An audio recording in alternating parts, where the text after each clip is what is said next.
Shabbat Shalom, everyone. My name is Noel Joshua Hadley. This is the Unexpected Cosmology coming to you from Germany, somewhere in Germany. I mean, I don't really know the topography that well out here in Germany. I know it's a big country, and depending what century you're inhabiting, it's either a bigger or smaller country. I think this is probably one of the smallest times in history for this country.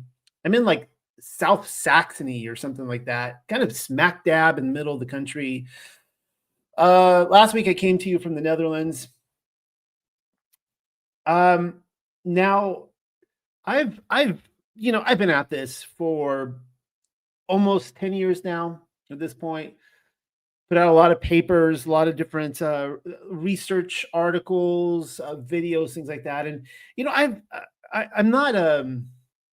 I'm not immune to putting out information that I regret later on, and I've done my fair share of apology videos. I've actually done entire apology videos where I have to come before you, the viewer, and I say, I'm sorry.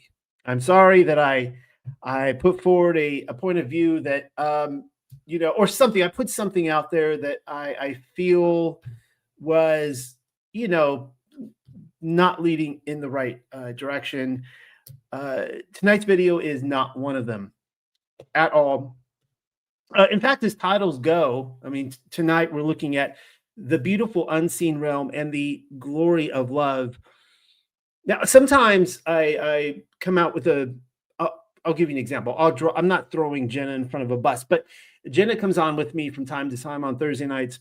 We do our show, JC plus Y, and she'll say, Noel, right before we go live, like 2 or 3 minutes before we go live, she'll like, Noel, do you realize that the title that you came up with for this video, it already exists? Like there is some random, like she'll look it up. Like there's some random book written out there like 150 years ago. Nobody has ever heard about it, but it's like in a database somewhere. And your title happens to coincide with that title. And I'll be like, your point being, so Pamela a few minutes ago, and I mean, this got me thinking, and she wrote, so glad to be here. I've had the Peter Cetera song in my head since you posted the title of this video 1 week ago. And yeah, I mean, no apologies at all. I mean, if straight up confession, everyone out there, I too have been playing the Peter Cetera song in my head all week since posting this video. No apologies. It's probably on every single playlist that I have with my family as we drive across Europe or wherever we're at. We could be sitting on a beach in Florida or, the Sierra Nevadas in California, you name it. And Peter Cetera is coming on. I mean, if I put on my playlist, he's coming on. The Glory of Love happens to be the soundtrack to one of my favorite movies of all time, too, Karate Kid 2. So that's why we're here to talk. We're not here to talk about Peter Cetera tonight. We're here to talk about the glory of love.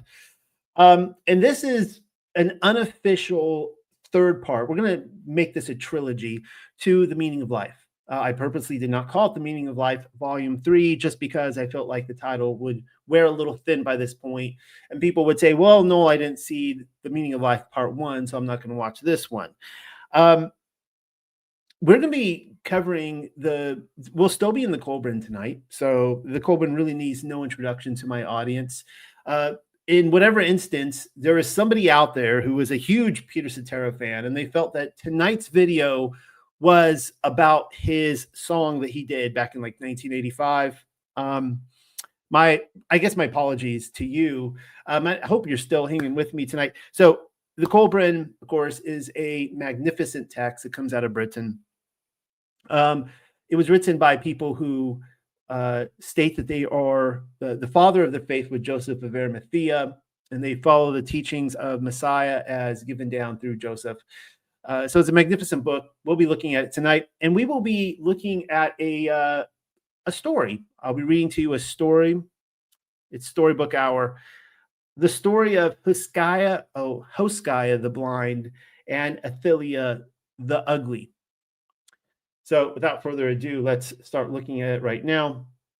We're going to open tonight with the Lord's Prayer. Thank you all for being here. I do want to open with this quick message, and it's like 30 seconds, guys. I'll probably be on video for this. Here we go. Hey guys, Polyhard here, and I just want to let you know you have the opportunity to be awesome. How can you be awesome, you ask? Well, by supporting our work in the ministry, by going to the links below here and saying, you know what, I would like to see the entire Paleo-Hebrew Bible come out, and I want to see all these other Bibles and books and works that Noel's doing and have them edited, and we're doing that by supporting Pam and Rebecca and also the rest of everybody else. So please go below and pray. Say, you know what should I do? Should I give $1? Should I give nothing? Should I just pray harder? Should I give $5,000? Whatever he directs you to do, let's do that. Have a good day. Bye. Thank you, Polly, my friend Polly Hart. He's a good guy. We are a ministry here that is trying to, we're working with two women, Pamela, who you saw the message there, and Rebecca, and they are working side by side, not literally side by side, over hundreds of miles over the computer, but they are working side by side to get the Paleo translated. Pamela is the translator, Rebecca is the editor. They are doing a fine job, and we need your support. They are working off of scraps, off of beans from a can. They are trying to get by. And, I've been trying to support and raise money for them, as well as take care of my family. So please, if y'all puts it on your heart, we are fully dependent on all of you. A couple things before I do dive into this tonight, before we get to the Lord's Prayer. I want to thank everybody for your patience. This week, actually next week, I'm going to be, Yah willing, finishing up my first novel. With Tuck. A year ago, I launched Shelves of Shalom with Jennifer Hart, and it is the fictional wing, and we are trying to put out top-notch quality fictional books from writers who are Torah writers. And I'm excited to put this out. This has been 25 years in the making. I first sat down 25 years ago, November 2000, to flesh out what this novel has become. And that is about to be ready. One of the hard things about writing stuff like this is that I can't show it to you until it's done, obviously. And secondly, I don't think I announced this last week, but Hunter Tylo, she probably needs no introduction if you have been paying attention to Tuck over the last 2 months. But if you don't know who she is, just Google her, Hunter Tylo. Bold and the Beautiful, big soap star. She is Torah observant. Her desire, she's been in this community for, 5 years at this point. Her desire, of course, is to bring the masses to Yah's instructions in righteous living. And opportunities like this, she is a celebrity in over 150 countries.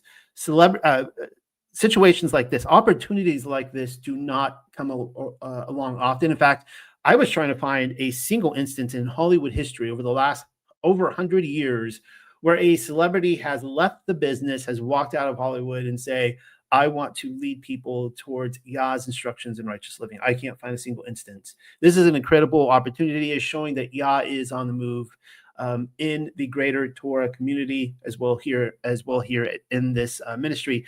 And so I started this week the book sessions with her. It's probably be half a year before we finish this, 5-6 months. I will be, I am co-writing her biography with her. We already had 2 sit-down sessions, 2 hours each, 4 hours total. It's a lot of notes to go through. And because of that, this is occupying so much of my time. This is a huge opportunity. I am going to be scaling back some of my online stuff. I probably won't be doing as much Thursday night studies because I'm not going to have the material for it for you guys, because I can't show you guys this stuff until it's finished, right? That's just the way these work.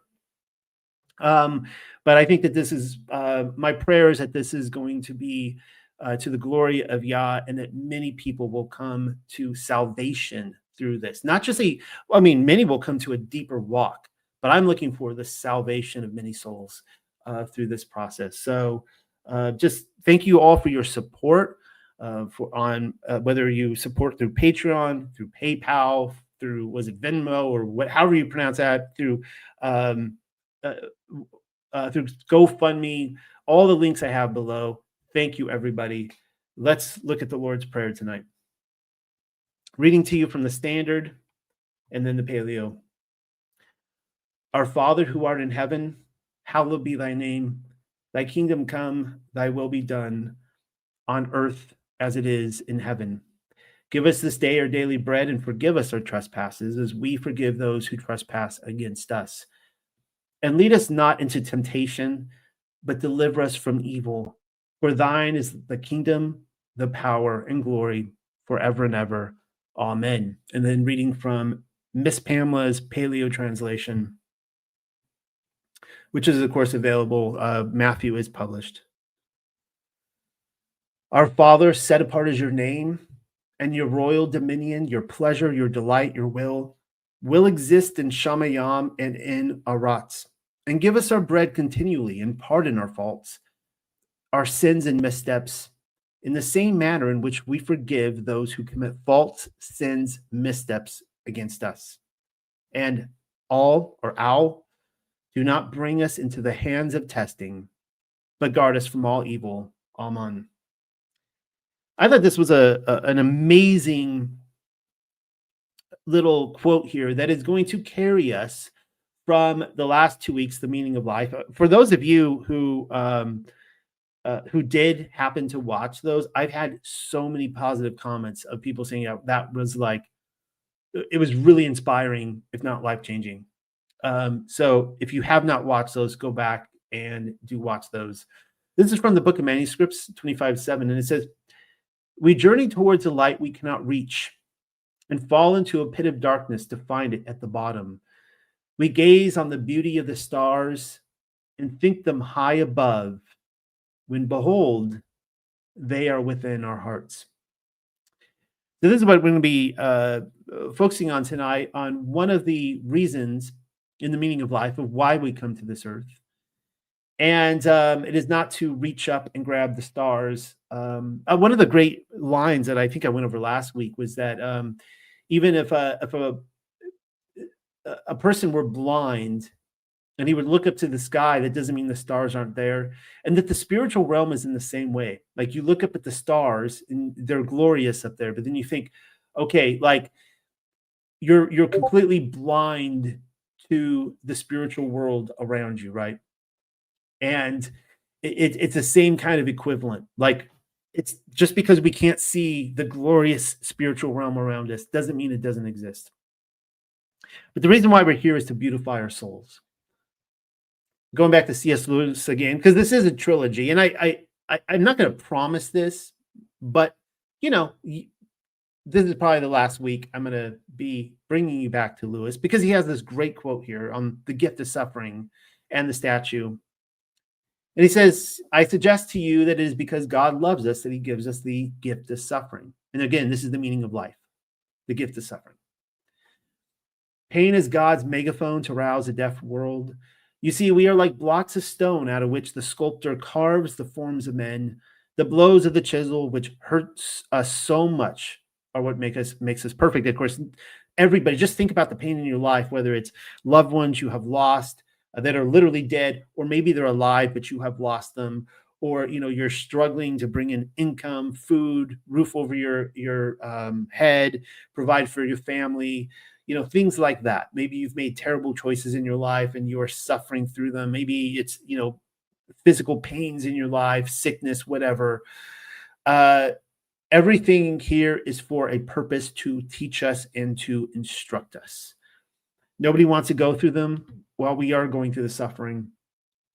But as Lewis would say, there's really only two paths in life: to remain in the nursery and play with children's toys, or to jump into the fire or jump into the ice.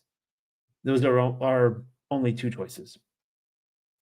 Here's something from the Book of Wisdom. The dispensations of life are not entirely beyond the understanding of man, and indeed he has a duty to strive for understanding. Everything serves a purpose, even things which seem the most hurtful. Every ungainly rock has within itself a potential statue, and potential beauty lies in every block of wood or lump of clay.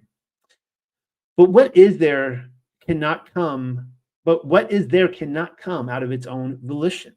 The image and the beauty are brought out only after the untouched material have been subjected to the discipline of thought, and the forming action of chisel, knife, or fire. So you can see here that this straight out of the Colburn is a parallel, almost direct quote to C.S. Lewis, and you have to wonder if he actually read the same book. So the story of Hoskiah the blind and Athalia the ugly, it is a love story. It is like many love stories, it is kind of a sad, tragic story, but I'm not going to tell you what it is.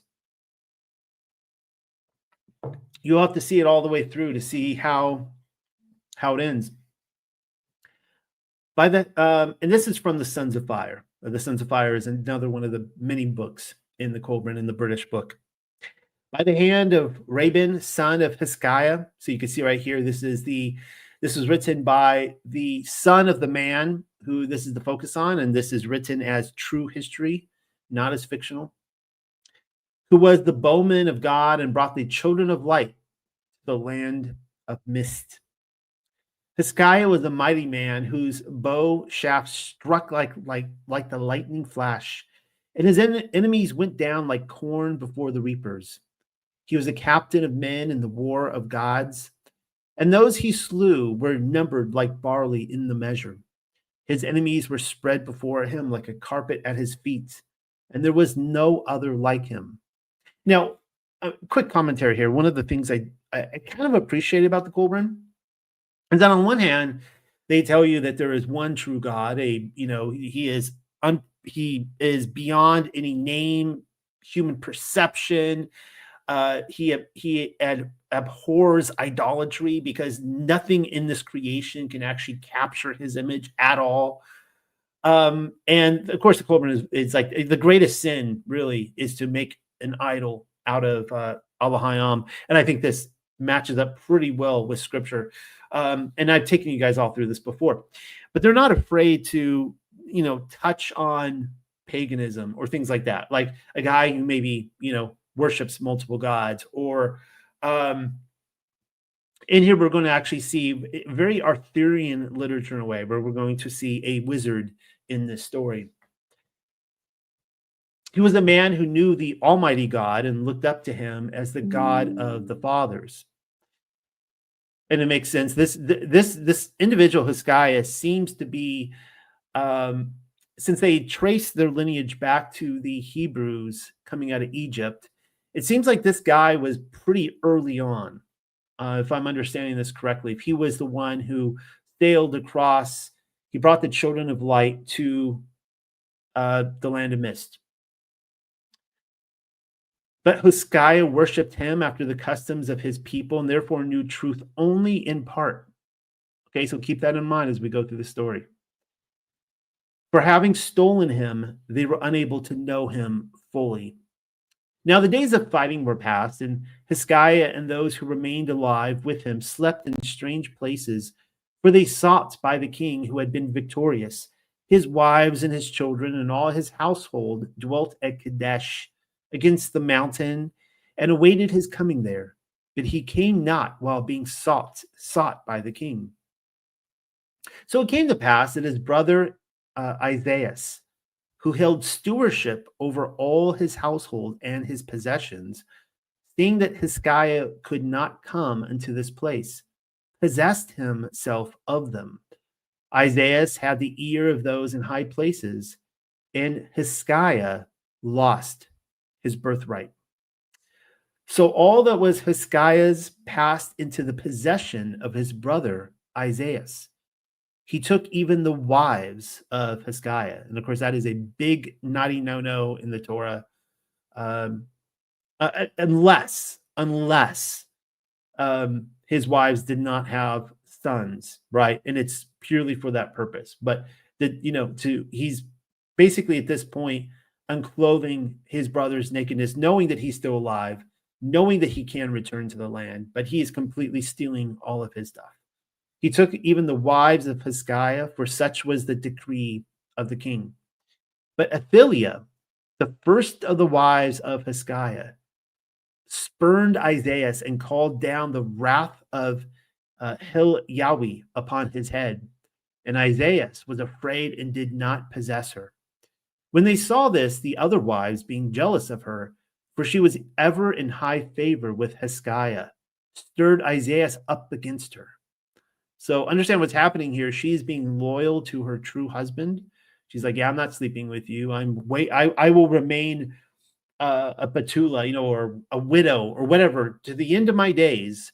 As long as he is alive, I'm going to be loyal to him. I'm going to wait for him to return. All the other wives who jumped into bed with the brother is making them look bad now. And they're like, yeah, we need to start a campaign against her, right? We need to throw some make her look dirty. They mocked him, saying, are you truly the master here, or are there fruits you cannot pluck? So Isaiah sought to take Athaliah by strength. So he's trying to rape her now.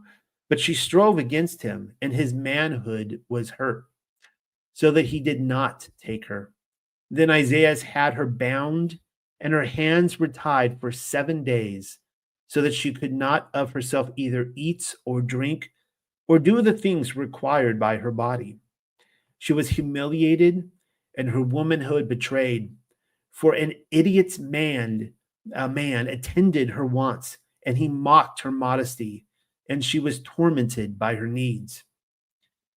Then on the 7th day, she was brought forth by Isaiah to trial, and she was stripped and lashed, and her hair was burnt off.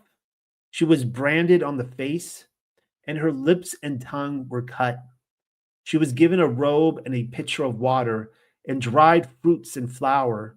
She was driven forth by Isaiah, who said, go, woman, and perhaps, should you even or ever find him, Hoskiah will understand your babble. Athaliah went out into the wilderness to die, and at night she fell in pain and weariness under an eland tree and lay there. In anguish she cried out unto her God, and cast her soul from her, that she might not feel pain. And her soul found Hoskiah. As it became light next day, Athaliah awoke and praised God, saying, I have slept amid my pain, for God is good and merciful. And I know that Hoskiah yet lives in a far-off place, but my soul and my God will lead me to him. And she went, guided by her soul. Now that's kind of an interesting line there, guided by her soul. You will perhaps pick up on why that is towards the end of it. On the same night, Hoskiah lay in a cavern amid mountains, but he slept not, for one had come bearing tidings of his brother, saying, Isaiah has possessed himself of all that once was yours. Even your wives hath he taken, and between you and he are many men who would slay you. That is like so messed up. To even think, like, imagine serving a guy who that he has overturned his, assumedly here, his older brother, who has all the rights to the kingdom, taken all his things, and is like, yeah, we'll kill your brother for you if he ever shows up. That has to be pretty wicked. As Hoskiah lay thus in agony of spirit, it came to pass that he felt the presence of Athaliah's soul, and peace came upon him, and he slept. And as he slept, he dreamed, and in his dream Athaliah stood at his feet, fairer than he had ever known her. And she said, all is not lost unto you, for I come seeking you in the wilderness, and I will find you, so be at peace. And Hoskiah woke refreshed and strong in spirit. And he came down out of the mountains and over the wilderness, came to the place of bitter waters, where men find refuge. And men were hiding there from the wrath of the king. And Hoskiah inquired of them, saying, you have come from many places. Which of you has seen a woman seeking me? They said, no woman travels abroad on such a quest, or has she many attendants, and what is her appearances? And Hoskiah said, she is fair as the dawning, with hair like the raven's wing, and skin like fine oil. Her touch is like cool waters, and her bearing like the gazelle. That's one way to describe your woman. If you ever lose your wife, gentlemen, and they're like, "Yeah, what is she? What does she look like?" Well, her touch is like cool waters, and her bearing is like the gazelle. You're gonna have a bunch of guys standing there going, like, "Yeah, okay, yeah, we clearly haven't seen her. Keep looking, maybe you'll find her." Then the men mocked him and talked much, saying, "How long would such a one as you describe travel alone? It is not in the nature of women to leave their household and come into the wilderness. Would any man pass her by?" I mean, they bring up a good point. You could say they're male chauvinists, but they bring up a very titillating point. A woman that beautiful is not going to travel alone into the wilderness. Who then now possesses her? Another good question. Someone that beautiful, someone is going to want her for themselves. Seek her not in the wilderness, for is she not clad in fine linen and perfumed with sweet smelling oils? Then Hoskiah took counsel with himself and said, I am indeed a fool who chases dreams. This is no time for dreaming when there is a man's task at hand. So in the morning he said to those with him, I go up against my brother. But they pleaded with him, saying, have you a host of men or even a company? Abandon such foolishness. Now, at that time, Ophelia dwelt beneath a mountain where there was a spring, for she was weary from many days' journeying. And she was sick in spirit, for men, when she came among them, beat her with sticks and drove her from the place of their habitations.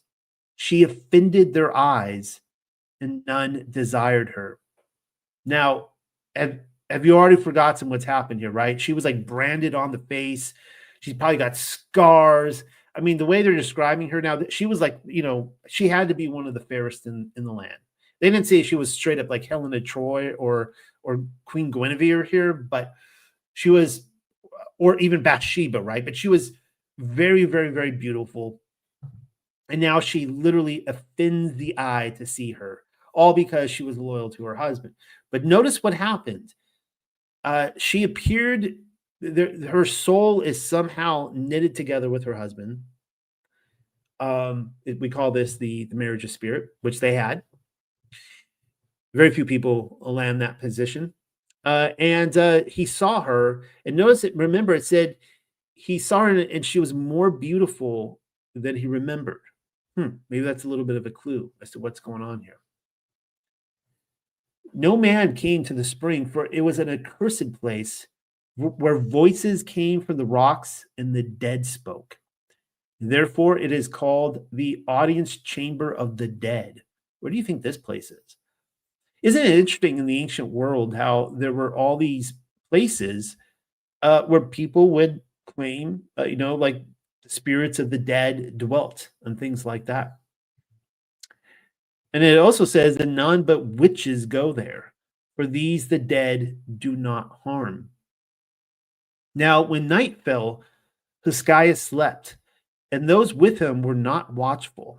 And evil men said among themselves, let us slay Hoskiah in the night, for he has gold and silver and spoils of war with him. Let us cut off his head and carry it to his brother, that we may be rewarded and made welcome. So it came to pass that in the morning hours of the night, men came to fall upon Hoskiah, and those with him to slay him.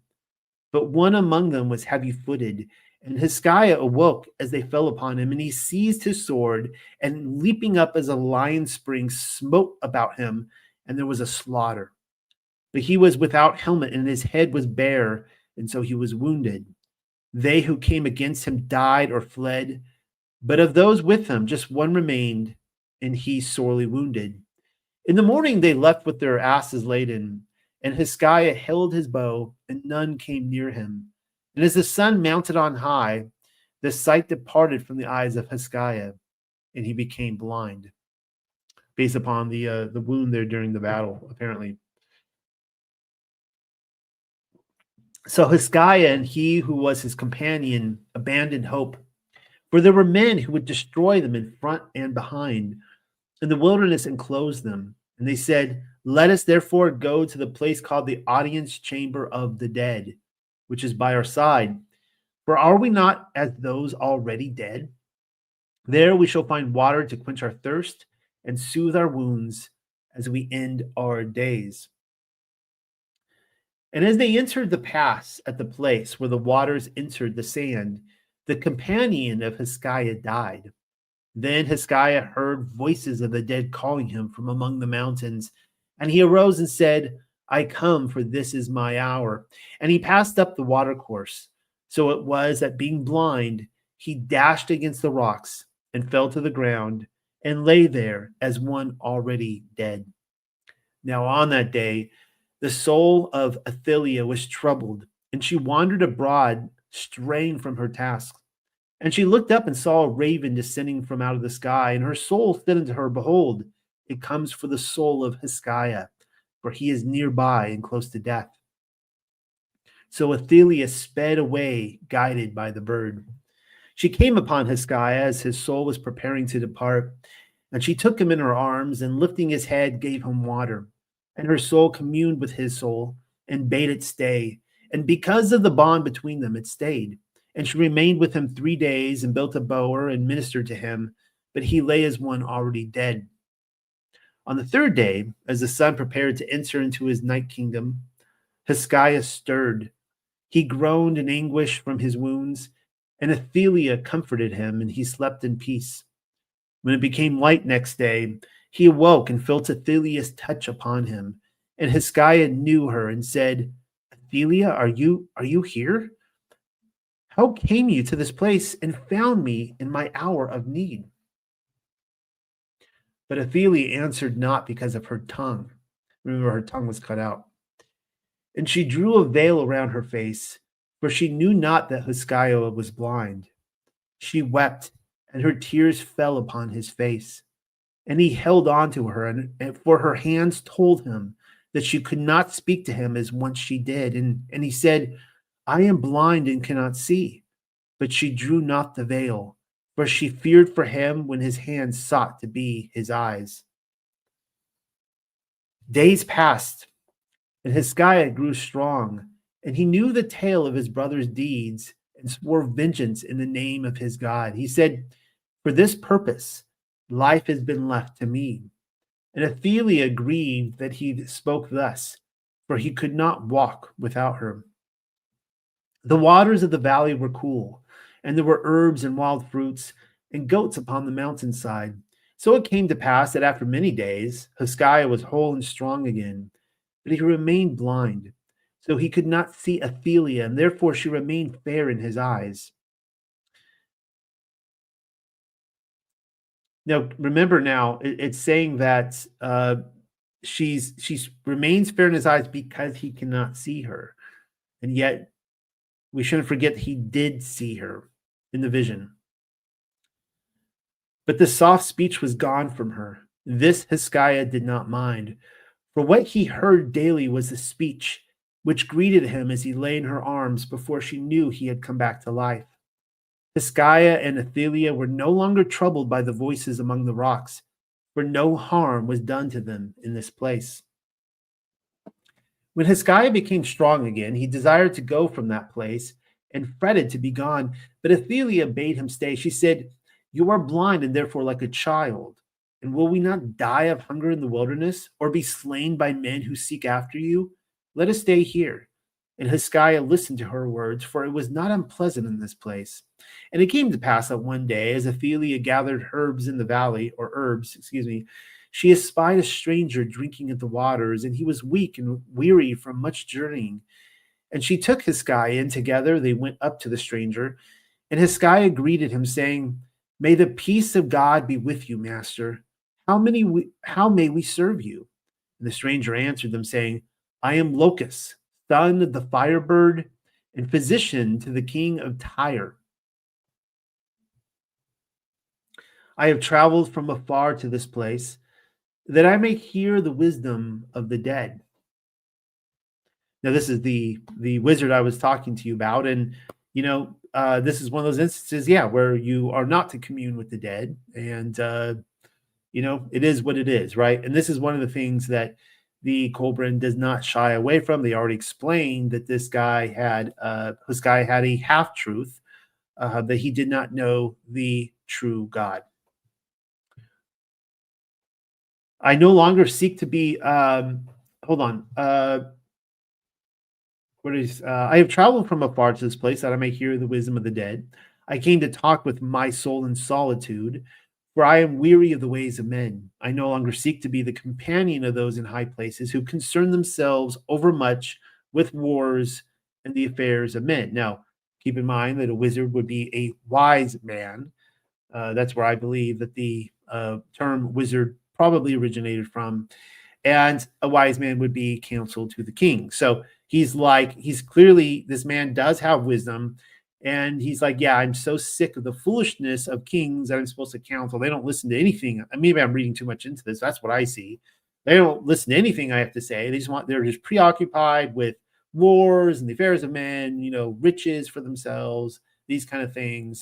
I would rather just be alone with my own soul in the wilderness. And Hoskiah knew Locus for a magician of great renown. So look, this Locus type of character, he appears at this time, he's kind of like a Merlin type of individual. He was known by many kings. Hoskiah dwelt in a cave in the mountainside by the waters of a spring, which came forth from a smaller cave nearby. The land before the caves was flat, and there were ancient gardens and enclosures. Beyond these were trees. When Locus had been brought to the abode of Hoskiah, to the place where he camped, he was given food and rested. Then Hoskiah said unto him, You are great even among great magicians, for your magic is greater than the magic of Egypt. I beg you, master, look with pity upon my blindness, for it makes me even as a child. I, who am a man among men and have a man's task before me. Pray, therefore, cast magic with fire that I may be made whole again. Yeah, interesting there that they referred to the greatest magicians as coming from Egypt, and we know what Moses was going up against. Locus said unto Hoskiah, Is this then the one desire of your heart? Is there not in heaven or earth you desire more? And Hoskiah said, There is not above this. Then Locus spoke to Athelia, saying, What is your desire? Is it that you may be as you once were? And Athelia said, This indeed I desire, especially for the sake of my Lord. But master, above all I desire that he may see again. But oh, let not his eyes lead him from me to destruction. Locus said to Athelia, You know what his eyes will see. And she answered him, Let his eyes see what they will, but let them see. And Locus said unto her, So it shall be, for you have but one desire between you. I will make a covenant with Hoskiah, so that his eyes may see again. This is the covenant, that Hoskiah will stay in this place until Athelia has borne him a son. And until 6 months after his son's weaning, he will sit at my feet and absorb my instruction. This has like Merlin all over it, because remember, he raised Arthur as well. He took the son.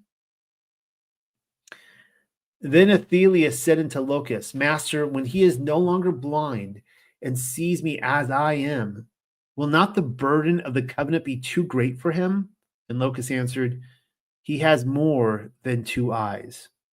What do you think that additional eye is? It's obviously the lesson here is that he should see her for her true self and not for her physicality. Locus took Hoskiah and cast a spell upon him so that he fell asleep. And Locus opened his head and let out the evil, which blinded him and encased his head in clay. That's an interesting little tidbit right there. That the demon might not resume its residence. So I don't know how this, they don't explain how this demon went into Hoskiah. It seemed to come from a battle when the people were trying to kill him and he's defending himself. Somehow at this point, or maybe before, I don't know, the demon entered him and was able to make him blind. and Hoskiah was left asleep for 6 days and 6 nights. It's yet another passage. These ancient texts, they credit so much sickness and lack of health to demons. On the 7th day, Hoskiah awoke, and behold, he was no longer blind. And he called for Athaliah, but she came not unto him. Then Hoskiah cried, I see, but the woman is not here. Is this not a time for rejoicing? But lo, she stays away. Locust said unto him, It is the manner of women, let her be. And when night had come, Athaliah came and sat at the feet of Hoskiah and said unto him, It is well, my lord, and my heart rejoices. And Hoskiah, stretching out his hand, caught hold of Athaliah, saying unto Locust, Long have I been with this woman, and I was blinded that I could not see her face. Now I say, Bring me my torch quickly, that I may look upon the face I desire to see with all my heart.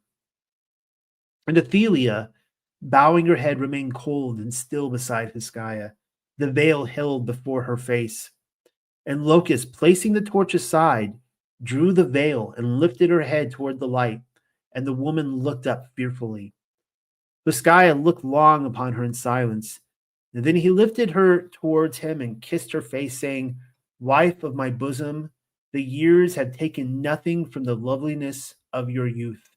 And Athaliah fell before him in a swoon.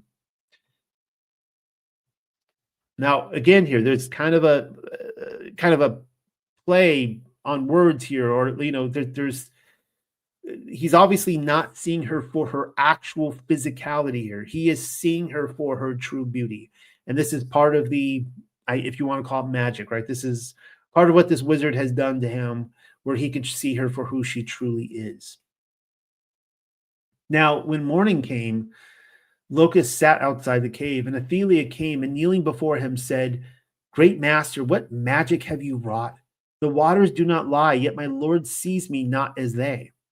The waters doesn't lie, right? So she's looking at a reflection in the water. She's going like, oh wow, like I'm still branded, I'm still, pretty cut. And Locust answered her, saying, Nor does the soul lie, but the eyes of men are deceivers and not to be trusted. One desire only have I granted, for my magic has not touched you. Hoskiah sees indeed, but if he sees not wholly with his eyes and imparts with his heart, seeing not with the eyes of other men, then perhaps my magic is imperfect, and I am not the greatest of musicians. You know what this reminds me of? That song from the 50s, never make a pretty woman your wife. And they talk about, they start like the guys start talking, man, your wife is so sure ugly, and he's like, yeah, man, but you sure can't cook, which is like totally like, I don't know if they'll even play that on the radio anymore. I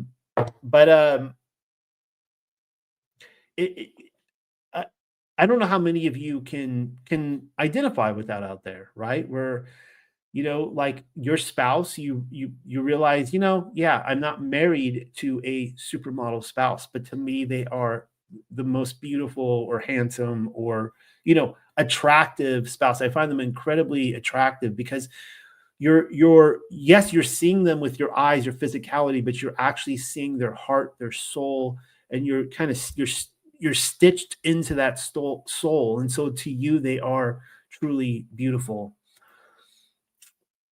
A number of days passed, and Athaliah was first delivered of a daughter and then of a son. And Hoskiah sat before Locust and received his instruction, and many books were opened unto him. He learned the mysteries of the secret way and the songs of the fire. He knew the wisdom that had come down through the ages. So it came to pass that one day Hoskiah went unto Locust, and he said, All has been done that the covenant required. And Locust answered him, saying, It is well.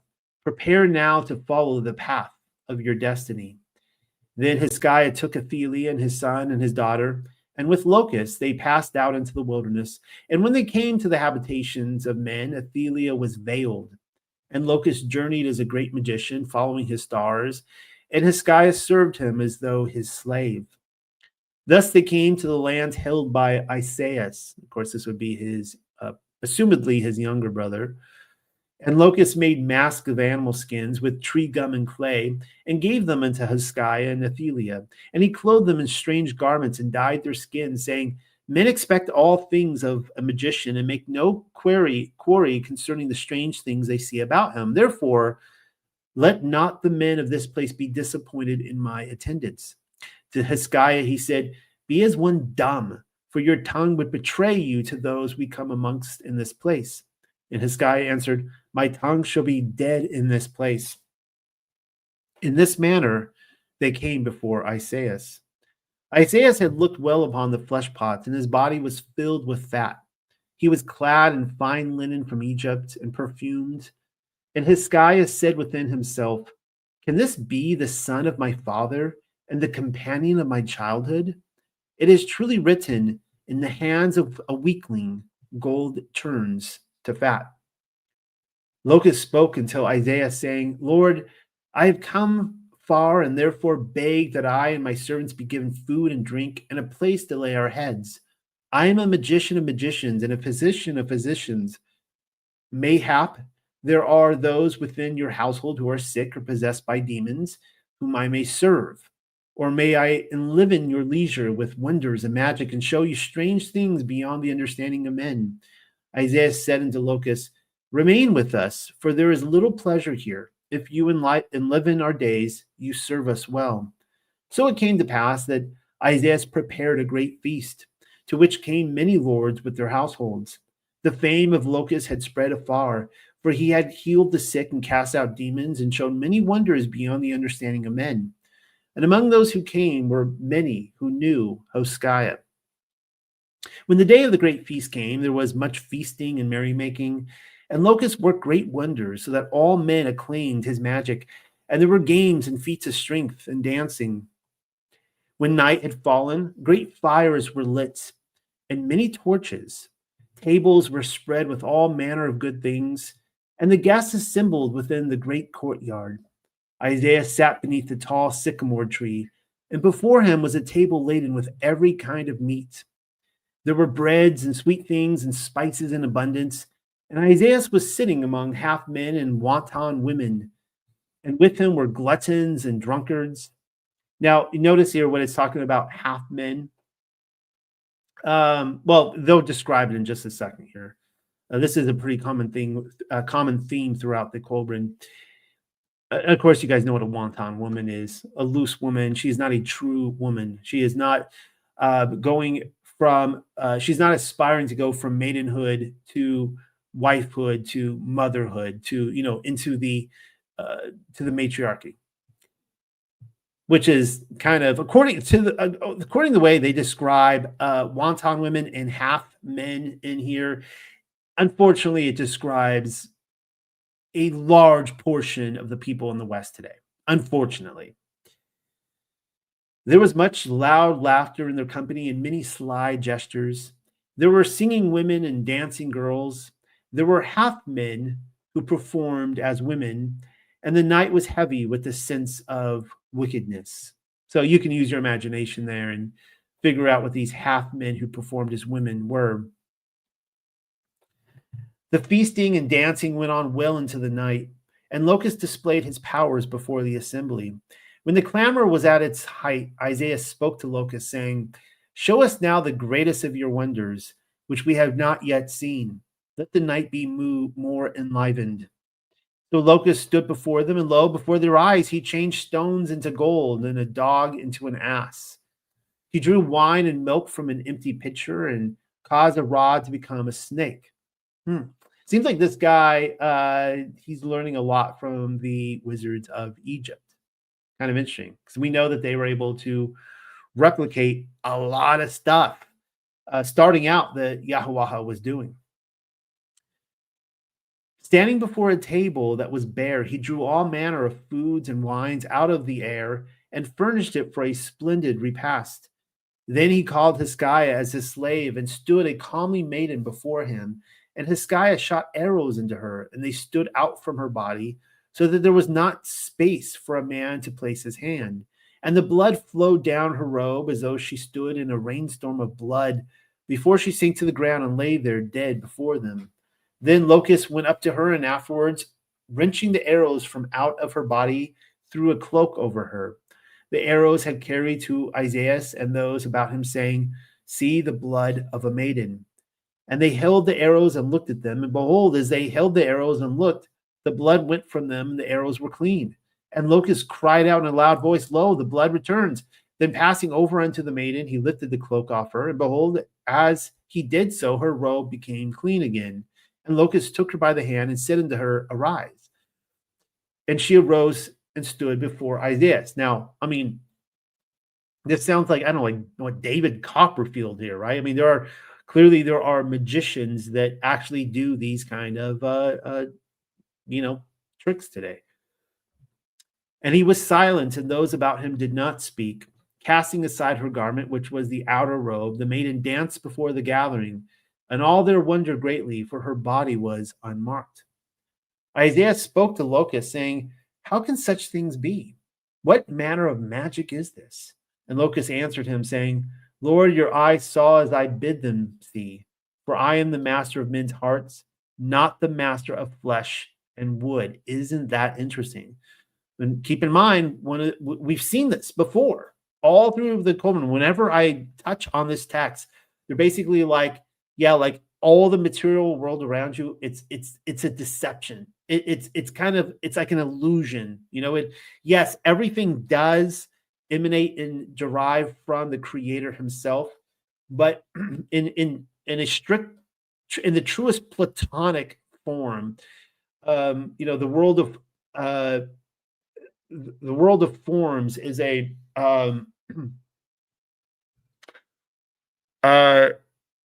basically everything. How am I describing this? Everything here around us, even though it points to a greater truth, it is not the truth itself. Yeah. The eye is the greatest of deceivers, as he says here. It is the magic of Egypt which undid the work of the Ethiopian's bow. And Isaiah said, "Who is this Ethiopian who stands there so strangely garbed? It is indeed a bowman among bowmen to lose his arrows, so that one has scarcely struck ere another left the bow. Has Ras Famishel come among us?" I don't know who that is. Apparently a celebrity of Egypt. Locust answered him, saying, "Lord, he comes from beyond the land of elephants, in the place where the earth tips over. The magic is in his bow, which can shoot as at a wild ass and bring down a lion." So I don't know what he means there by the land of beyond the land of elephants. I mean, it could refer to Africa, but I sometimes wonder, because when I read this the first time, I was thinking, well, I wonder if it's he's talking about India here. Now, keep in mind, back then, India was not a country. India is a modern country. India, it doesn't say India here, but India was kind of just a swath of land that would be like the furthest east you can go. And of course, we know that there are Indian elephants, and there were probably elephants a little bit more, maybe wide-ranging back then. But they were in the Far East. So if he were coming from beyond the land of elephants, and he says here, in the place where the earth tips over, that would be basically like he's talking about the furthest possible place you can go on the earth. So saying, Locust took up a clay pot and stood it on a table, and Hoskiah, standing off, loosed an arrow at it. And the pot was shattered. And as it fell apart, lo and behold, a silver pot appeared in its place. And those who saw these things were amazed and spoke one to the other about the magic of Locust. And keep in mind, all Locust is doing here, right? He's basically, he's realizing he's kind of manipulating the material form in front of them. One among the gathering, a speechmaker, stood up and spoke words praising the magic of Locust, but Isaiah sat quiet, deep in thought. Then bidding Locust come to his side, Isaiah said, "This night I have seen with my own eyes a maiden slain with arrows and raised from the sleep of death. I have seen the magic of the bow change clay to silver. Is then your magic great enough to change age into youth and weakness into strength? It is said that the greatest of magicians can do even this." And Locust lifted himself and said, "Even this I can do. Then there was much whispering back and forth and talk among those who sat by Isaiah. They that stood in the place of his favor said, Master, this is the hour. Let the magic of this great magician cast the years from off your back and renew the vigor of youth. And while they spoke, there was much whispering and sly laughter among the half men. Locust stepped back from the presence of Isaiah, and he raised his left hand, and there were loud thunders. He raised his right hand, and fire leaped forth from the ground, and a great cloud of smoke went up. And he said unto Isaiah, Great Isaiah, this is your hour. You are the Lord of this land and place, therefore command as you will. Already the night is more than half spent, and speeds to its closing. Hear now my words. This I say unto you, enter now into my magic tent, which stands strangely adorned over against the edge of the feasting place. The tent, wherefore I issue forth my magic, to which I return to replenish my strength when it is done. Therein is the fount of my magic, the hub of the great circle of power. Remain in there until the first red glow from the fires of the underworld appears in the night sky. Then, Lord, I will come into the tent, and standing against it, will call forth the Lord of this land and place. And behold, a new Lord will stand before the gathering in manly strength and vigor, a man among men and a fitting master of this household. He will be such a man that even I, Locust, the master of magic, will be the first to proclaim him. So Isaiah entered into the tent of Locust the magician. And as he passed within, Locust gave him the great bow of Hoskiah, saying, Take this with you, for its magic is great and may well be needed. It is a worthy weapon for the Lord of this land. Then the gathering spoke amongst themselves and waited. Singing women whiled away the hours. And as the first arrows of morning light struck the night sky, Locust arose and stood against the tent of magic. Lifting up the door, he cried out in a loud voice, Great Lord of these lands and place, come forth to your heritage. Behold your Lord. And as he spoke, lo, Hoskiah stepped forth into the morning light. Arrayed as a lord and girded about with built-in sword, he wore a helmet, and in his hand was the great bow. The sound of a great sigh passed through the gathering, and men looked one at the other. They were bemused, not knowing what to do, for there was magic about them. And Locust lifted up his voice in the silence and cried, Behold, I have brought forth a man among men as Lord of these lands and place. Will you not therefore receive him in a befitting manner? And men spoke among themselves, saying, This is one having the appearance of Hoskiah, whom we know, in truth, the Lord of these lands and place. He is a man indeed, if it be he. Has magic drawn him back from the grave? Or has the spirit of Isaiah clothed himself in the form of Hoskiah? Then first one and then another hailed the man before them, saying, This is a man among men, if not our Lord Hoskiah. Then a great shout of Hoskiah went up, and Hoskiah stood stern before them. Now there were those among the gathering who stood silent, the half men and wanton women who were about the table where Isaiah had been, sat pale and silent, clinging to each other. They're like, oh dang, like this guy has he's just dripping with testosterone, right? And they don't even know what to do. Like they're like, we're in trouble. They said among themselves, if indeed this be Hoskiah, where then is our Lord Isaiah? Like they don't even know how to serve somebody who is a true man.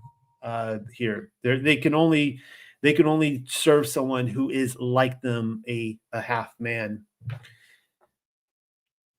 And a man stood up among the gathering, shouting, This is not Isaiah transformed by magic, but Hoskiah, who, with this evil magician, has worked a trick. Isaiah is not transformed, but murdered. Let him be avenged. And reaching back, he took a javelin and sought to hurl it at Hoskiah. But the bow in the hand of Hoskiah bent, and before the javelin could be sped, an arrow pierced the man's throat. Then the bow sang twice more before the enemies of Hoskiah departed.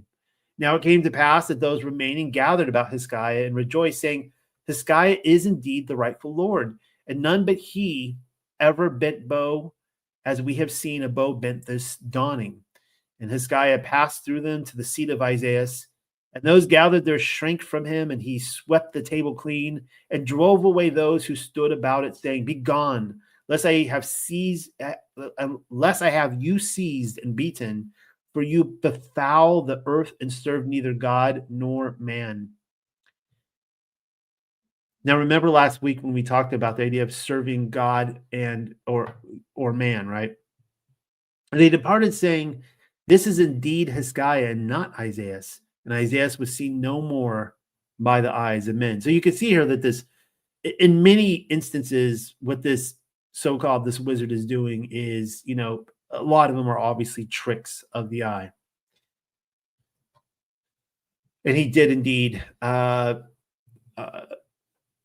after 3 days had passed, Locust said to Hoskiah, The time has come when I must depart. I shall go unto my king, who is now your king, and speak with him concerning you.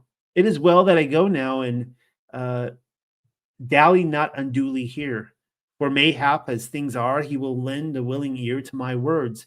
But if I dally here with you, others will gain his ear with another account. So Locust departed, and Hoskiah was grieved.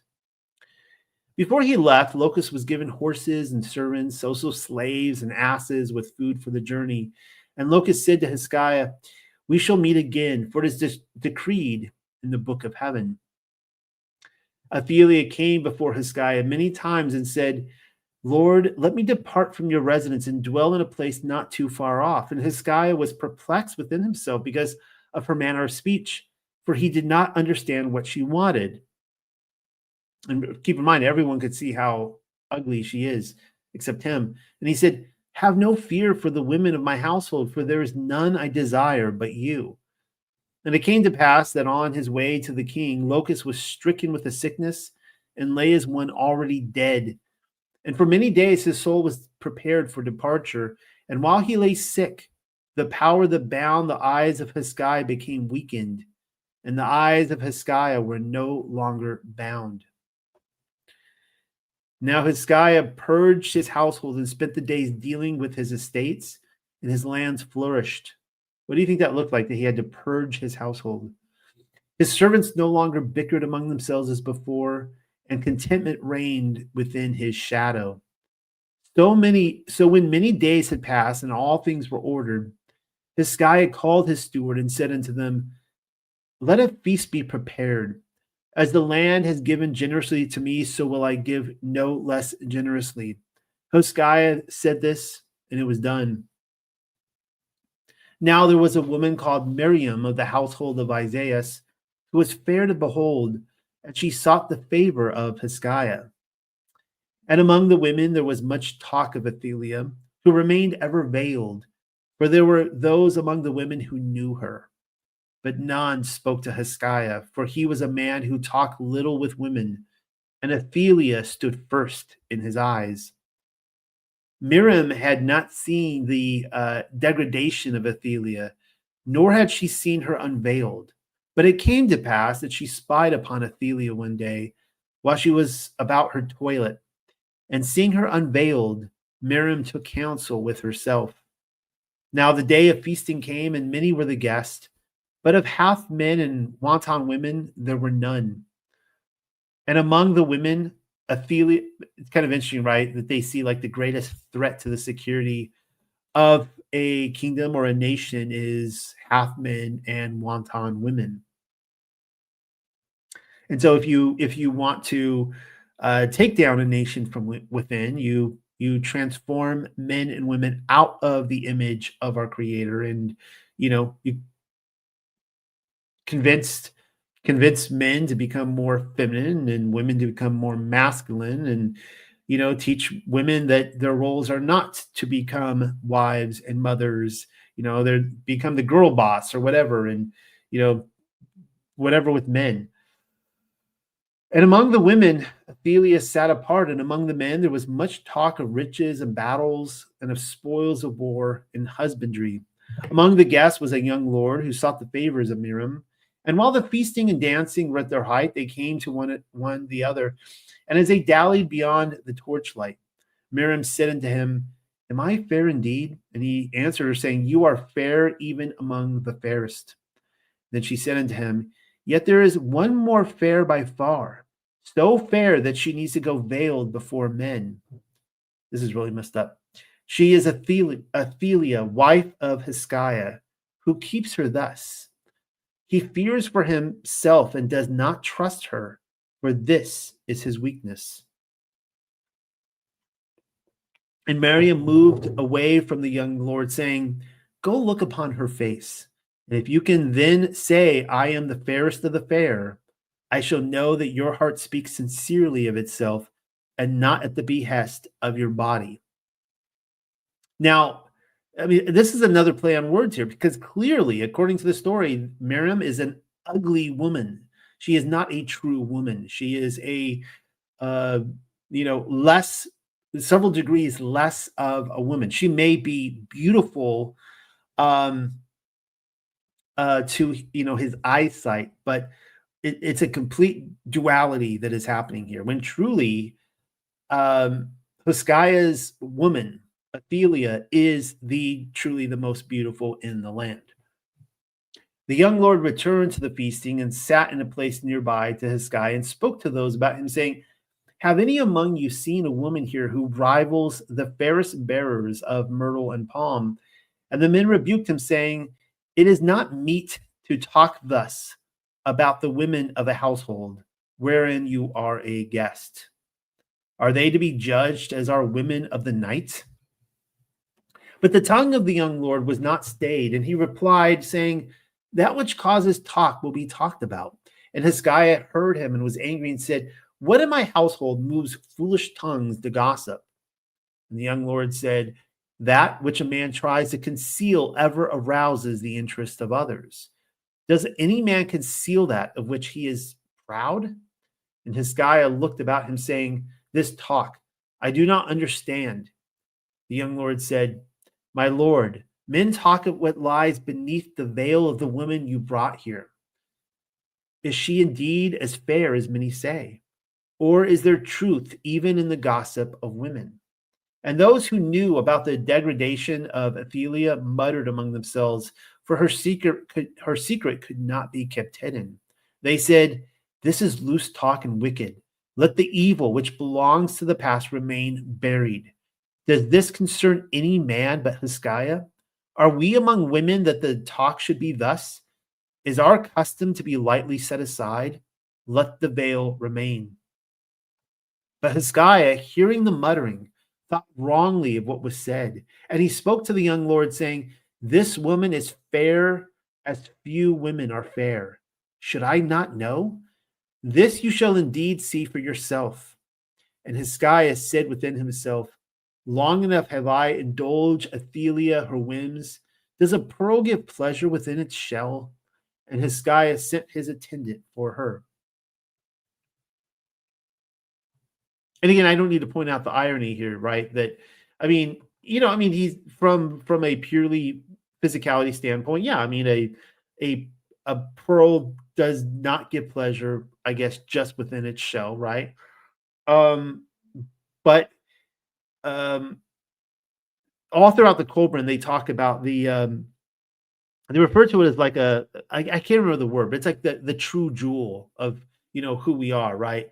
That actually I might read from it later on tonight. Actually, I am going to read from it later on tonight. You're going to see that that it's actually a very good analogy that he right here is kind of misrepresenting as to the true pearl is our soul, right? And he's looking at just purely the skin here as the pearl itself. So Athaliah came. So the idea here is that Athaliah truly is. She's not hidden within the oyster, even though she has a veil. She is truly showing herself to be the most beautiful woman of the land. So Athaliah came with her handmaiden, and Miriam came too and stood close behind them. And Athaliah stood before Hoskiah and said, My lord, what is your wish? And he said to her, Woman, remove your veil. And Athaliah put her hand to the veil and pleaded with him, saying, My lord, There are many men here and strangers. There is a custom of my people by which I abide. And men hearing her voice looked one at another. And the oldest among them said to Hoskiah, let the woman be, for this is of no importance and of no interest to us. I mean, these are wise people that are like all around. They're trying to spare this situation from becoming a tragedy. Allow her the whim, for such is the nature of women. Shall we deny them their small pleasures?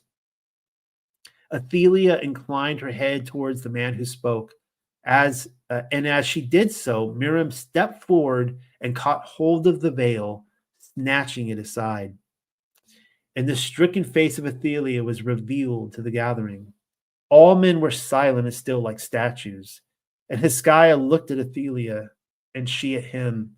And Hoskiah saw her as she was, and Athelia knew what he saw. Then came the voice of the young lord, saying, behold, the pearl of Hoskiah. And Hoskiah turned upon him in rage, and he slew him. And Hoskiah turned to Athelia, who stood still and alone, saying, what evil has been wrought here? Begone, take your face from me.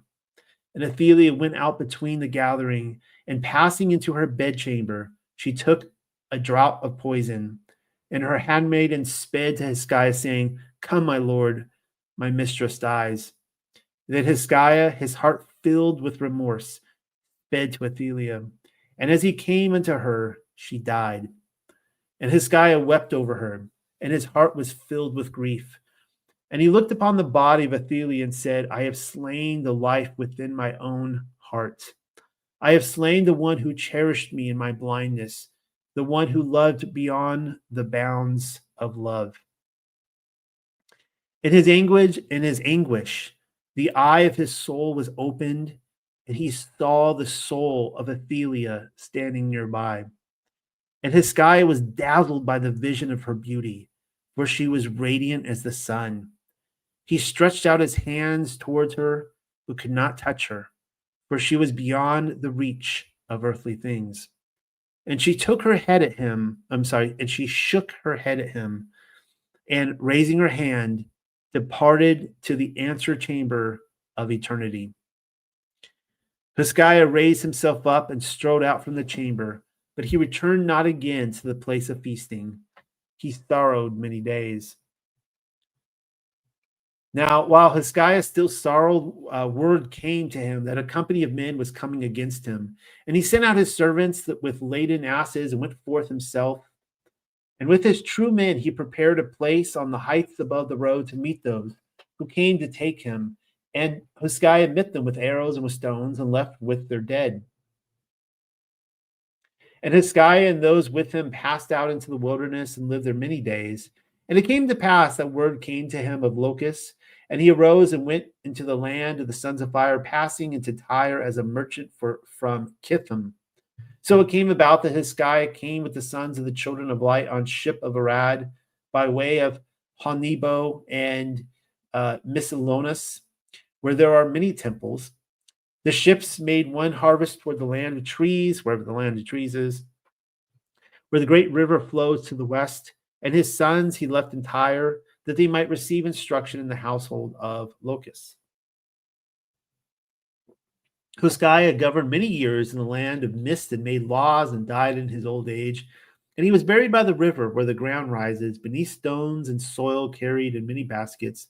A fence was made, and trees which still grow set about the place. When Hoskiah came here, he had been 44 years on earth, and 25 years passed before he died. May his God fulfill his hopes. Raven, the son of Hoskiah, I just knocked my chair down here. I'm just like shrinking on you guys here. Let me extend it a little bit.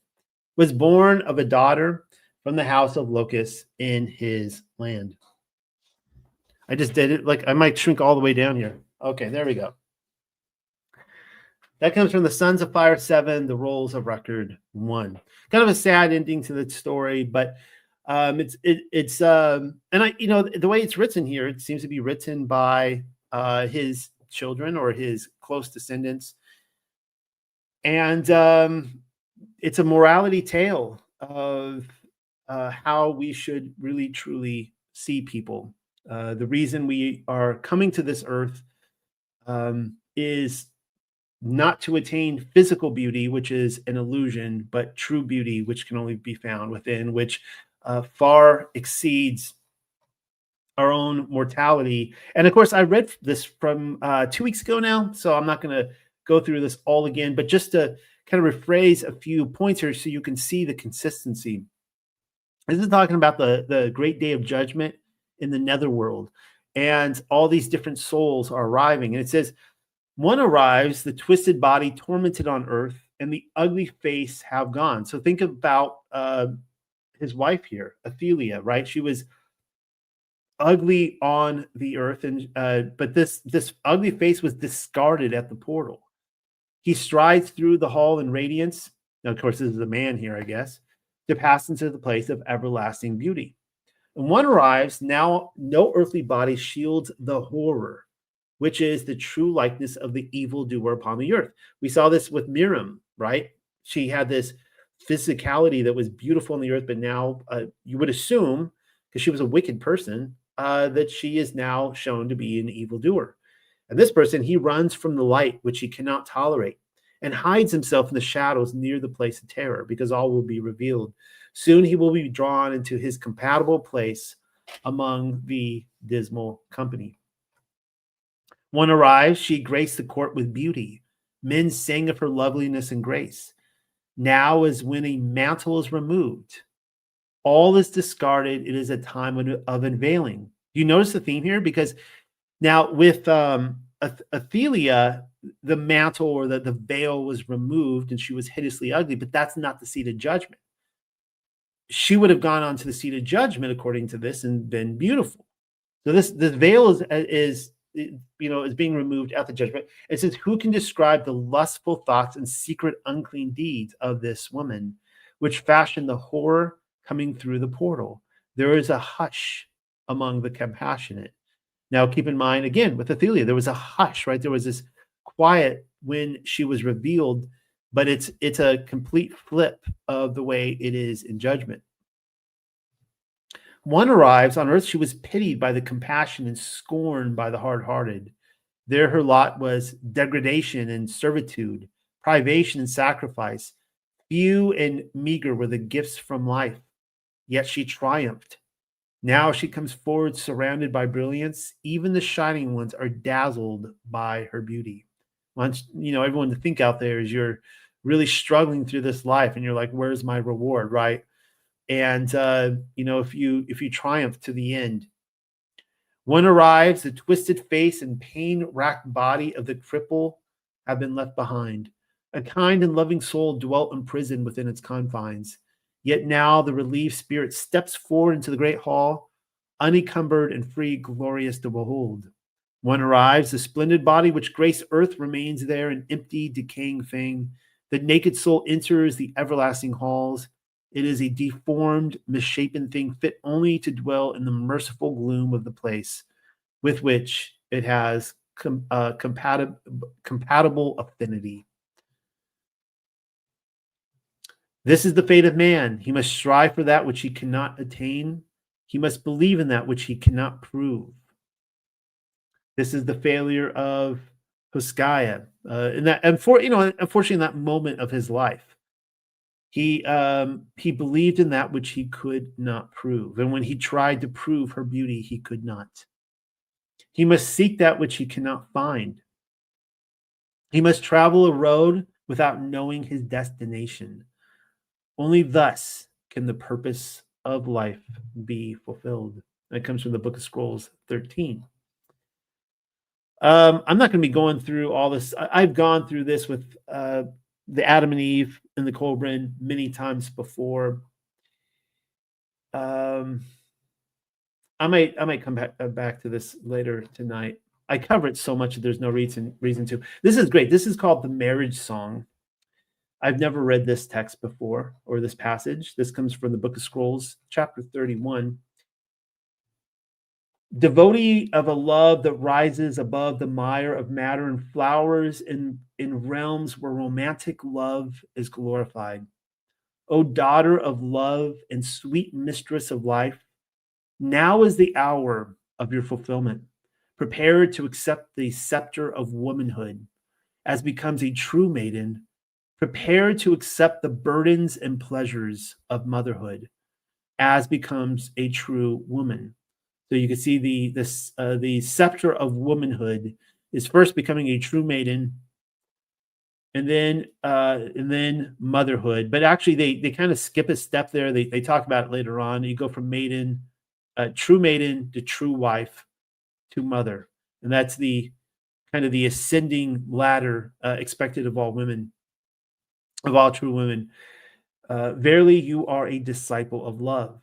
Earth knows no greater joy than that of contended, wedded love. Such love is a beacon light to all mankind. It guides the caravan of its journey with a pure and sacred flame. Sweet, hallowed love has a temple in the heart of every chaste maiden, and all men worship the mystery enshrined within. O resolute priestess and guardian, you are now worthy of the white crown of love. Great has been your inspiration to man. Well have you fulfilled the duty of maidenhood. So I skipped the passage right there with when the Eve character comes down to Adam. She pre-exists her, coming out of his rib. And you've heard me say this before, that men are of the earth, but women are of heaven.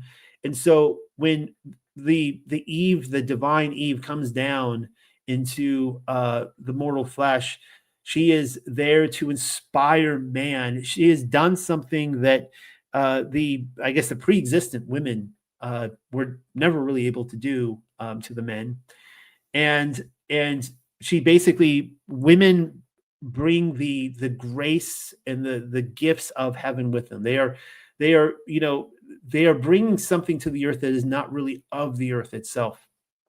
And so the purpose of being a woman is to inspire a man to be a man. And I would say a lowercase m man to be an uppercase m man. And the purpose of a man, uppercase m man, would be to inspire a woman, a lowercase w woman, to be an uppercase w woman. So let me say that again. The purpose of a woman is to inspire a man to be a man. The purpose of a man is to inspire a woman to be a woman. And I don't care if that's an unpopular theme today. I fully believe that to be true. We are here to work hand in hand together to aspire to have our souls beautify and return to heaven, just as it is with the statue. Like if we are just the rock, right? It's all that is kind of a deception. That the true statue within us is something that you cannot see until, I guess, our resurrected state. Maybe that's a good way to phrase that. Great has been your inspiration to man. Well, have you fulfilled the duty of maidenhood? Now step forward to accept the joyful burden of womanhood, the crown that proclaims you a wife. Marriage is sanctified by ancient tradition, for it has survived the test of time and turmoil. It has ever been the anchor of society and the shield of the family. And of course, we have seen the biggest attack on marriage. It started, I would say, over 100 years ago. But obviously in the last 20 years specifically, there has been a straight on attack where now we have these flags all over the world in all these different countries that celebrate everything but marriage itself. It's like marriage doesn't even get a flag anymore. The family, right? It says right here that marriage is the anchor of society itself and the shield of the family. These are the two things that it makes somebody really a conservative. Like the two things that a conservative individual really values: society, family, the sanctity of it all. Loveliness belongs to all women, for it is the heritage of womanhood. Beauty of face and form is carried away by the passing years, but the beauty of heart and thought grows as the waters rise and fall. The glorious charms of modesty and purity can be possessed by any woman. Weave a mantle of contentment around your chosen mate, O gentle bearer of womanly charms. Remember that you are the mother of generations yet unborn. How many of men the same way too, but how many women out there, how many of you think of yourselves in that way? You are the mother of generations yet unborn. I know that like we're all supposed to be out there like, yeah, the end of the world's coming in like, 3 years. It's always like 2 or 3 years away. 2030 tops, we're out of here. But it's like, okay, come on. Like are the generations really going to come to an end? Is that it? It's over. And this is a part of maybe we're just at a place in history where we're so stripped away from understanding what it is to be created in Yah's image and what our purpose is here, that this is a part of it. Like our desire to have generations coming after us. So here's the 3 steps I mentioned that they skipped over the middle one, but these are the 3 stages of true woman with an uppercase W: maidenhood, wifehood, and motherhood. These are the phases of a woman's life. A chaste maiden, where's that in society? Like where are the chaste little girls are not taught to be chaste maidens today? Where are the maidens, right? So it starts from the very beginning. A chaste maiden becomes a good wife. An unchaste maiden, a false maiden, a less than maiden, she's not going to become a good wife. So a chaste maiden becomes a good wife, and a good wife becomes a good mother. Makes sense, right? As the dominoes fall. Thus it is written, may the great God whom you now worship spread his protecting wings over you, and may you enjoy the companionship of many children. I get the sense, notice how it said, may the great God whom you now worship.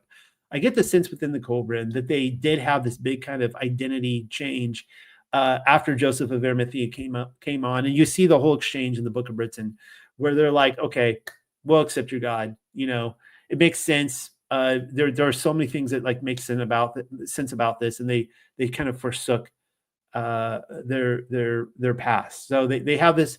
This is being written in this time where they're embracing the God of Abraham. May your life be enwrapped in peace and contentment, and may it be attended by the forebearers of prosperity.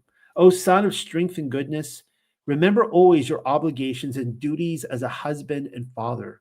Love belongs nowhere but beside your own hearth. For what foolishness it would be for a man to expend it on one other than his wife.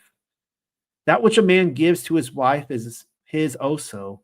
A love truly shared is joy multiplied.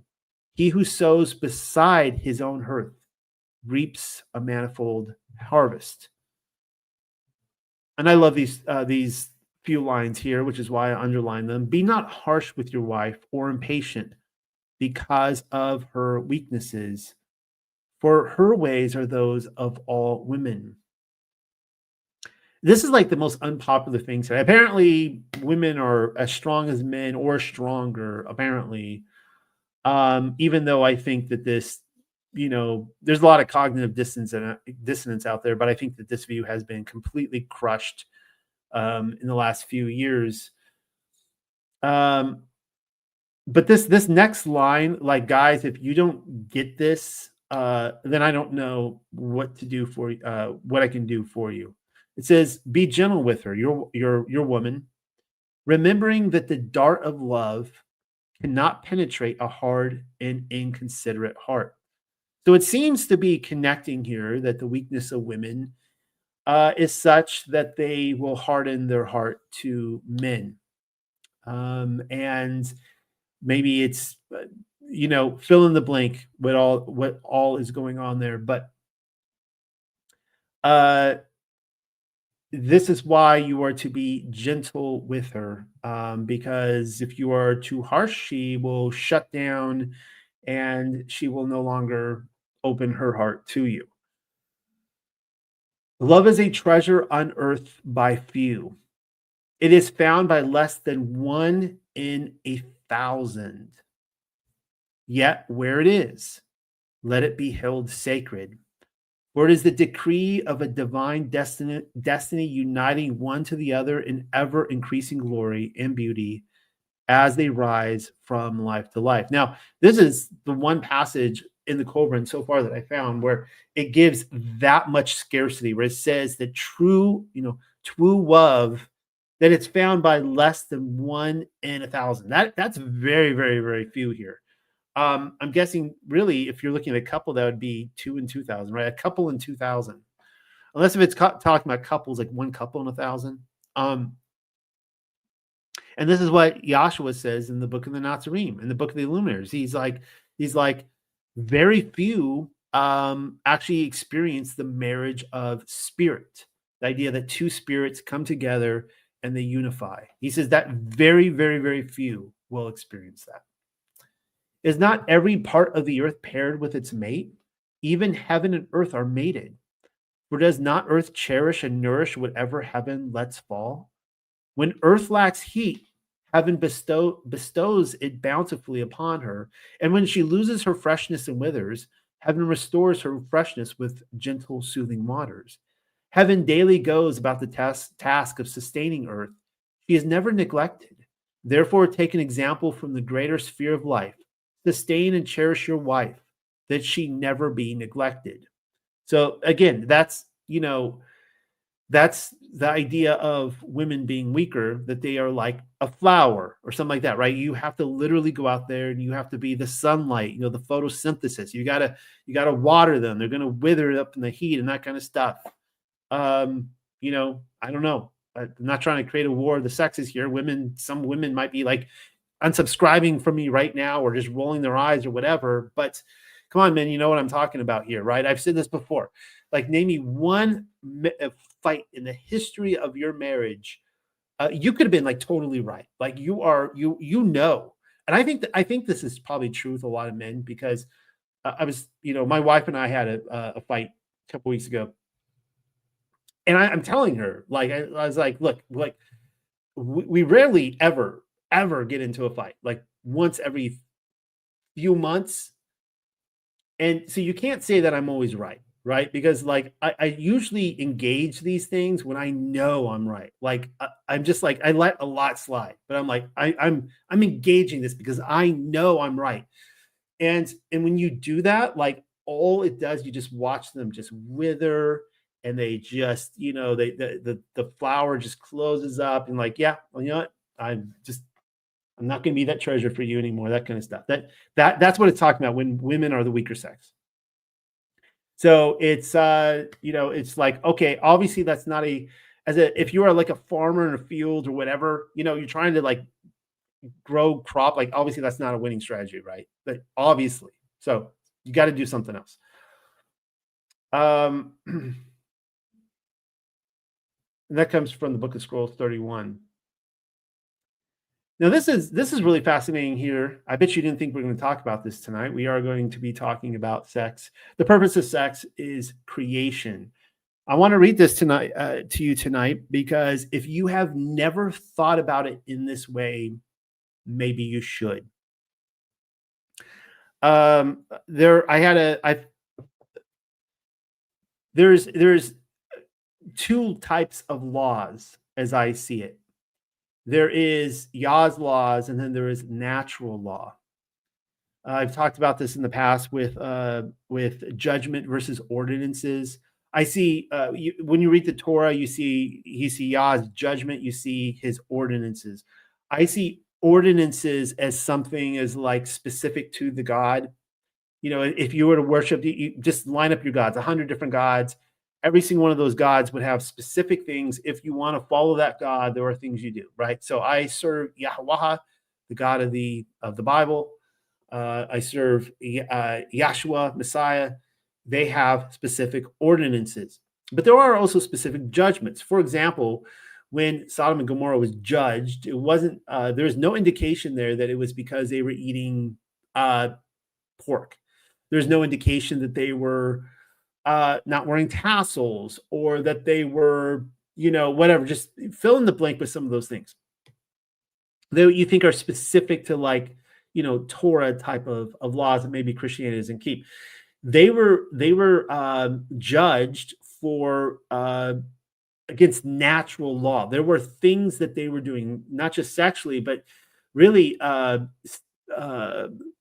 they were making it, especially when you read Jasher, they were making it very difficult for people to actually do the right thing. They had set up these laws that were now going against being a righteous person. Like, they were criminalizing being righteous and being able to follow Yah's ordinances, and they were judged in that way. So think about sex in terms of natural law. All right. If I would argue for anyone out there, if you are doing anything to your bodies, if men are doing the snip operation, I'm not talking circumcision here, I'm talking about tying the tubes, or women are doing the same, I would even say the same. I'm against. This is one of the ways I actually agree with Catholic thinking. I'm against birth control, all that kind of stuff, because it goes against, you're actually fighting against natural law. If you are having, you can have intercourse and be like, oh baby, I want kids right now. Like, it's okay if you're like, yeah, I'm actually expressing my love towards you. I'm not thinking about having children necessarily right now. But if you're doing anything in your power to stop children from happening, going against natural law, I think that completely destroys the very purpose of what it was intended for. And for all the older people out there who are like, well, I'm past menopause, it doesn't mean that you can't have intercourse anymore. Natural law you are still giving the opportunity for natural law to kick in, right? Like we saw with Abraham's wife, Sarah, or even Moses' mom was like 130 or something when she had Moses, right?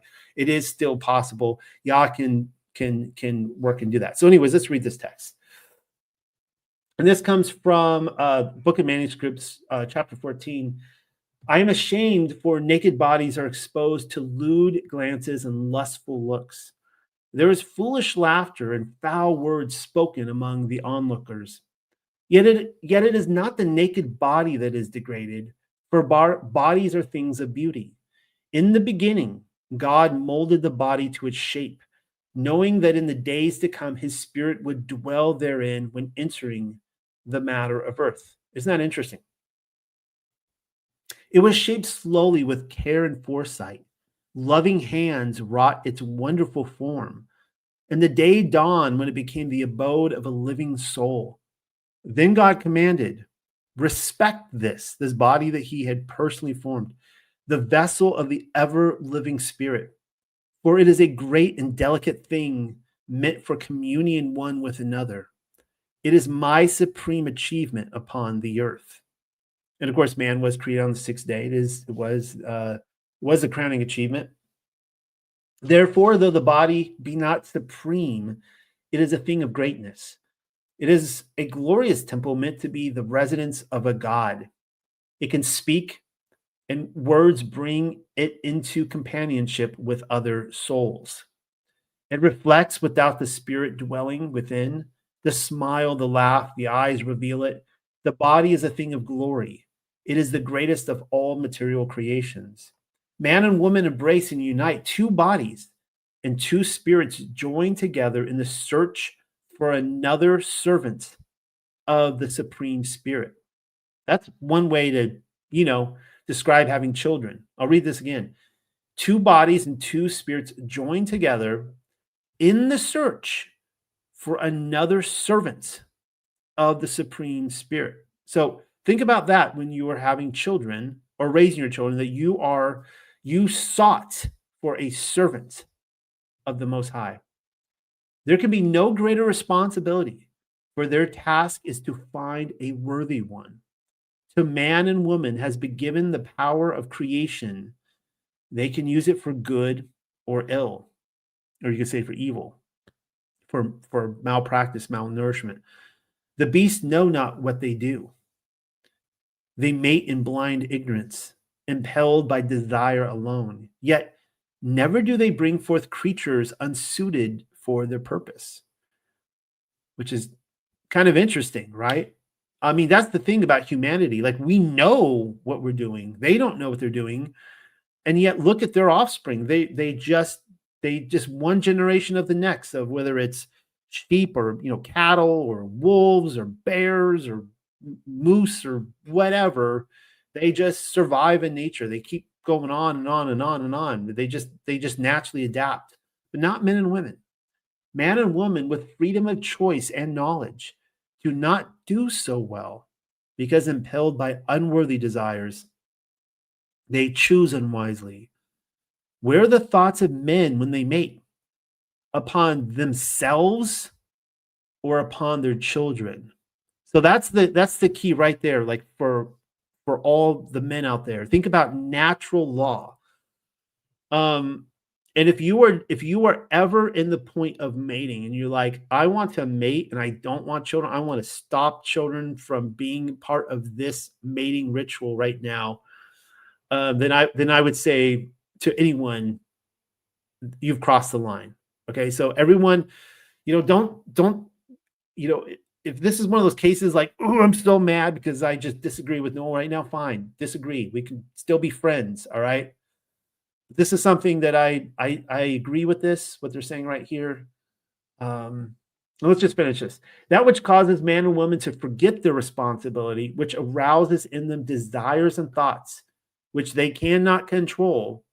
So right there, if you have desires and thoughts that you cannot control, it is probably, just remind yourself, maybe I forgot my responsibility. That's not a thing of goodness, as it says right there. It is an instrument of evil. Why should men cover their bodies and women hide their nakedness? Not because naked bodies are things to be ashamed of, but because of what the eye of the beholder makes of them. That's really interesting. The God-made eyes see beauty, but the man-fashioned thoughts interpret it lewdly. Did the sight stimulate him to goodness? It would be good, for all that serves good is good. So, I mean, and that's the thing, right? So this is why you can be with your wife and feel no shame. And if you have men, if you have a woman that is a good woman, she was a good maiden, she's a good wife, good mother, you see her nakedness, and as it says there, it stimulates you to goodness. For all that serves good is good, right? Is she there to inspire you to be man, and are you there to inspire her to be woman? The simple and thoughtless woman may display her secret charms and innocence, for she cannot see into the thoughts of lewd men. This is I'm not even going to even try to tap into the minds of women here, but I do think that there's probably a case to be made that women do many things that they don't understand, and they were just taught bad habits. But how they do things around men, that if they truly had wisdom and they truly knew, they wouldn't do that. Her wrongdoing lies in the fact that she feeds their lustfulness and panders to their evil thoughts. Anything a woman does which stimulates goodness in men is good. Whatever she does to the contrary is wrong. Oh, change her thoughts and outlook, that our feelings may become servants and not masters, that they may serve the cause of good, which is the cause of man, and not the cause of evil, which is the degradation of men. Make our bodies wholesome residences and not foul prisons. Purify our thoughts, that they may properly direct our bodies and dedicate them as fitting vehicles for our journey through life. Let this glorious material creation be fittingly inhabited, and let it be illuminated from within with the flame of a pure spirit. Book of Manuscripts 14. This is where I get the title tonight, The Glory of Love. I'm glad I made it this far. The glory of love, the laments of a queen. This is kind of a short little letter. Well, I guess it doesn't look that short right now, does it? This comes from the Book of Manuscripts, chapter 22. And this is written by a woman author. And there's not a lot in the Coleman, just like the Bible that's written by women. But this is really interesting. And this woman identifies as being very beautiful physically. She says, Who knows what secrets the wind whispers to the waters, the comforting wind of the evening, or what mysteries the sailors of the king discuss with the moon in the channel of the night skies? Yeah, definitely written by a woman, I think. What are the words in the song of the locust? And who hears the speech of the trees? I love that line right there. I read that several times to myself when I was preparing this, trying to find the material. Um, to think of what are the words in the song of the locust. You ever think about that?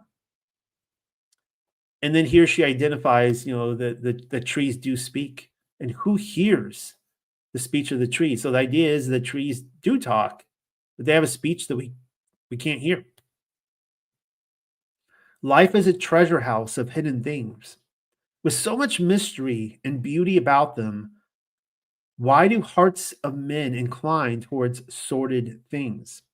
Well, she's kind of answered it right here because she says that there's a deeper beauty and a mystery in life which we can't understand, right? So the fact is that there is a song of the locust. There are words that are being used, but are the hearts of men when we don't understand them, and maybe we become, uh, uh, you know, uh, what's the word I'm looking for?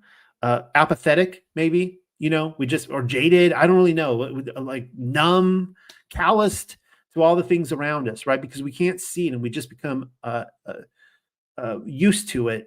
The hearts of men incline towards sordid things. Beauty is mine. It attends me as a handmaiden, but it also restricts me as a warden. What bounty has beauty poured out for me? Has it not proven a false fronted friend, a prison and not a palace? And so I kind of wonder about that because the Colburn talks a lot about, very, very beautiful women are going to have it harder in the sense that they are there's a greater test for them. It's almost like the same thing between a man who is rich versus a man who is not. As we all know, that a very rich man can get a more beautiful woman. He doesn't have to be good looking. Just that's kind of a difference between men and women, right? A man who is, women are typically looking for a man who has a certain position of influence in life, and he can get more beautiful women. But this beautiful woman here is saying that is actually it's a false friend, a prison, and not a palace. That right? You would think that a beautiful woman would be a palace, and she's saying it's the opposite. Has it brought me light-hearted joy or loaded my heart with sorrow? I am sold into shame and degradation as a slave girl sold to servitude. I, who am of royal blood, in rank equal to the highest born lady in the land, am lower than the pitiful harlot who lurks in the street shadows on sale for bread. What are the jewels about my brow and neck but symbols of my shame? What are bangles of gold and silver on my arms and legs but fetters of humiliation? Are not the fine garments that clothe my shamed body but indications of my price? Truly, the higher a woman's position, the greater her fall. In my luxurious girlhood, I was the spoiled prized delight of my father's eyes, the minor queen of his household.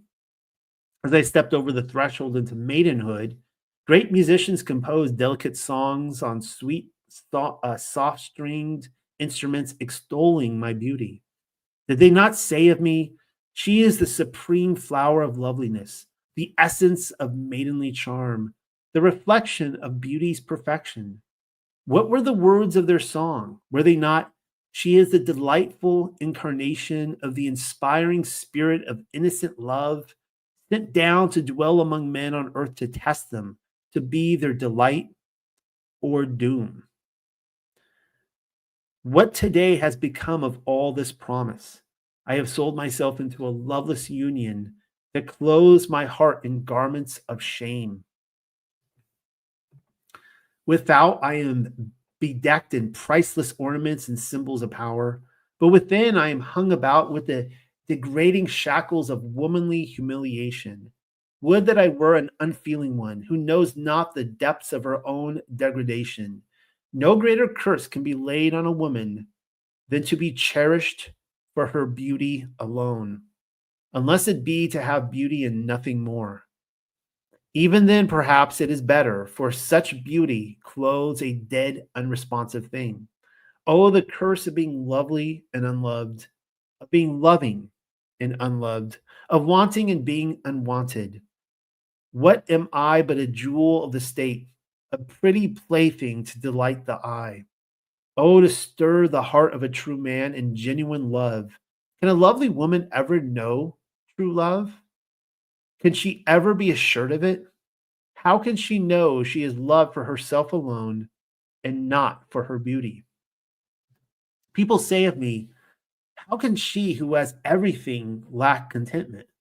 True, I have beauty beyond the hopes of most women, riches beyond estimation, power and position above any other. I am envied by all. Gladly would I change place with the least of my handmaidens, were she but truly beloved. I am unduly discontented, having so much and sighing for one thing I lack. Judge me not, unless you can read my heart and know the anguish of an overladen storehouse of unwanted affection. Say not that with beauty such as mine I could claim the heart of any man. Could I claim it with honor? Could I take it in honesty? What think you I need, a man or love? A dead and empty embrace will not suffice. I am not a she-dog on heat. Should I degrade the glory of love, the snatch of fleeting pleasure? I would be unworthy of the very thing for which my heart yearns.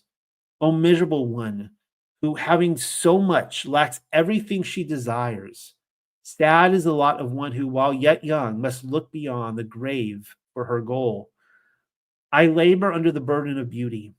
Oft have I heard the unspoken question asked, can one so beautiful ever love truly? Or would her love be fickle as the whims of a butterfly? In my heart are tears as I cry to myself, can a lovely woman ever know true love? She may, but can she ever be assured of it? Messinita lacked both beauty and wit, yet she never doubted she was truly loved, nor did she ever have cause to doubt. Oh, fortunate woman. So I don't know who Messinita is. There's some context to this. Some woman she knew, but she says there she lacked both beauty. I mean, that was a nice way to say she was kind of unattractive physically, and I guess wit. So she wasn't, maybe she wasn't the most intelligent woman. Yet she never doubted she was truly loved, nor did she have cause to doubt. She was obviously with a man who truly loved her for the beauty of her soul. Why are beautiful women thought fickle and wayward, honey-baited traps to lure men to sorrow? Why do other women seek to see them in the role of temptresses? What was it Galapi said of Meritari? That she was a temptress, flaunting her beauty and challenging all men to come and take that which every woman guards so invincibly. How wrong. A true, lovely woman neither flaunts her beauty before men, nor uses it to tempt them, for thereby it is sadly lessened. Beauty, like riches and power, carries a heavy burden of responsibility, and woe to one who lacks the strength to bear it. That's what I was saying earlier about, the more beautiful or handsome or whatever you are, the more responsibility you are given to bear the beauty within. But unlike riches and power, little preparation and tuition are ever given for its use and purpose. Therefore, why blame the possessor when it is used thoughtlessly? Do men who love truly ever seek the love of a beautiful woman? Experience cries against it. Yet surely the due of a true man and a true love should be the constant love of a beautiful one.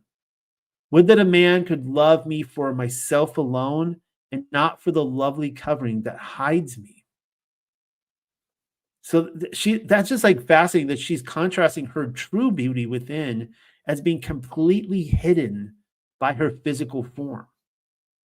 It's just like, it's almost like all the people around her, she just thinks they're almost like snakes and they're just using her. She can't trust anybody. To such a man, I would give a love undying, a love everlasting, for it would not be established in the flesh that fades and perishes. He would have won the sole type of true love, that which binds spirit to spirit.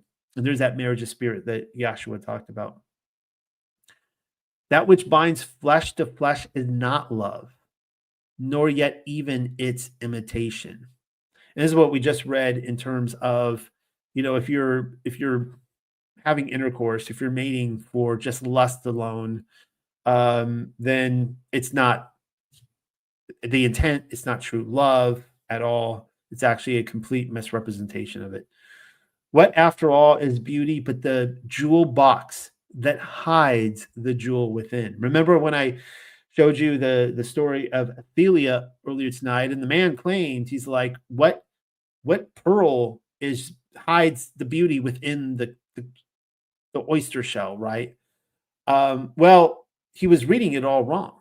And the fact of the matter is that, yeah, it's true beauty is, well, let me just finish this here.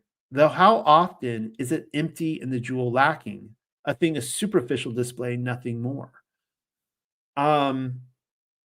So yeah, I've been looking at a lot of these reliquaries here in Europe, and a reliquary would be like a beautiful gold, like handmade casing for something in the Middle Ages. Almost all of them are empty now. I also don't believe that they were designing these things. They were very impractical if they were truly putting bones in there. It doesn't make any sense. You can't even really fit bones in these things unless they're like little finger bones. It just doesn't make sense. Or a little like piece of a skull. I think they were put in at a later time by our controllers. But we have these big, beautiful reliquaries, and we don't really know what they were really used for. They're a true mystery. Whatever the jewel was, wink, wink, whatever the jewel was in there, it's gone, right? That's what she says there, though. How often is it empty and the jewel lacking? But to rephrase this again, what, after all, is beauty but the jewel box that hides the jewel within? So, yeah. I mean, think of it maybe like a really, kind of beat up, little wood jewel box, right? You would maybe not think to look at it. You wouldn't really think there would be a treasure in something like that, would you? Envy me not, my sisters, for life lacks savor for me. I am neither contented nor joyful. May better times dawn when things are different. That's from the Book of Manuscripts 22, the Scroll of Lady Nefermarket. That was her name, Nefermarket. All right, that's going to be it for tonight. I hope you guys enjoyed the beautiful unseen realm and the glory of love. I really enjoyed reading through all that, and I hope that this blesses you and inspires you to dig ever deeper within yourself and expand on the glory of your soul, and understanding that is, as I said the last 2 weeks, there's like nothing any of us can do to expand on the glory of God, our Creator, Yahuwah. There's nothing we can do. We could throw up our hands and sing praises in church and all this. Like there's nothing you could do, and you could go through all the services. And I think we read last week or the week before that actually cowards will go and hide in those kind of activities, and then they'll go out and live their lives, and they will do nothing to improve upon their lives, to live a life that is truly glorifying our Creator. And that is why we're here. Of course, all will be revealed in the end. Love you guys. Just a reminder for those of you who made it this far, we are a ministry. We are fully dependent. My family's fully dependent on you guys. Pamela and Rebecca are fully dependent on you guys. And in a couple of days, I'm going to have to dig into the whatever is in the account and tell Rebecca and Pamela, like, you're only getting a couple dollars this month, or you're getting hundreds or thousands. It's going to just depend on the outpouring of this community.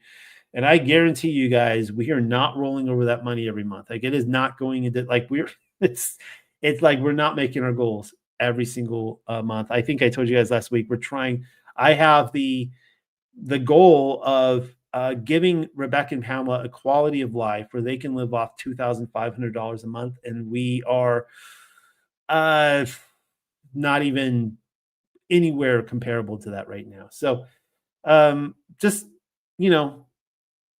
I ask you guys just to pray to Yah and ask if he would put it on your guys' hearts to do that. After this, if I say this every week, we are going to be meeting within probably next 30 minutes or so over in the Unexpected Cosmology Discord roundtable. The last couple of weeks have been amazing. Just a lot of, it seemed like renewed energy, people coming around who haven't been around in a while. We had some really great discussions, and let's keep it up. Looking forward to meeting you guys. Good night, everybody. Have a good, if I could even turn this off, I can't even find where the mouse is right now. You guys are just going to have to stare at me a little bit longer right now. Here we go. Good night, everyone. KillParasites.org is pleased to partner with and support the Unexpected Cosmology. More and more people are becoming aware of the link between parasites and many chronic diseases such as cancer, Alzheimer's, dementia, multiple sclerosis, and heart disease. Parasites are ubiquitous. They're all over the planet. Everybody has parasites. You could assume it. About maybe 10, 15 years ago, I stopped testing people to find out if they had heavy metal problems because everybody did. I've never met anyone who doesn't have heavy metals.